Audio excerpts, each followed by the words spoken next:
Karnaphuli tunnel কোথা হতে পানির নিচে গিয়েছে সেটাই আজকে দেখার চেষ্টা করব পাখির চোখে। প্রিয় দর্শক, ইতিপূর্বে আপনারা কর্ণফুলী টানেল নিয়ে যত ভিডিও দেখেছেন সব সুড়ঙ্গ পথে ওপারে যাওয়ার ভিডিও। আজ আমরা দেখছি পশ্চিম পাশে পতেঙ্গা সমুদ্র সৈকত হতে পূর্ব দিকে আনোয়ারা প্রান্তে যাচ্ছি।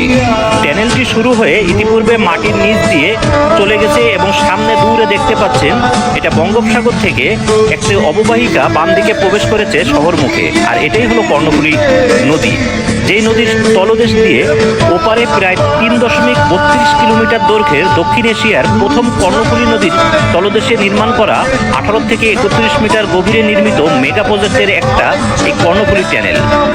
দেখছেন বঙ্গোপসাগর সহ কর্ণফুলী নদীতে নোঙর করে আছে বেশ কিছু কার্গো জাহাজ, জেটি বা বোট। আর দূরে দেখা যাচ্ছে এটা হলো আপনার কর্ণফুলী টানেল প্রকল্প।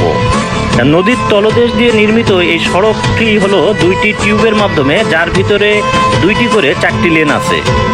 দেখছেন পশ্চিম প্রান্তে পতেঙ্গা সমুদ্র সৈকত হতে আমরা শুরু করে পূর্ব প্রান্তে ক্যাফকো বা সার কারখানা এলাকায় যে পূর্ব পাশে এটা যোগ হয়েছে এবং পরবর্তীতে ওখান থেকে 3 কিলোমিটার সংযোগ সড়ক যে চাতুরী চৌমুহনী নামক একটি চত্বরে যে সংযোগ সড়কটি শেষ হয়।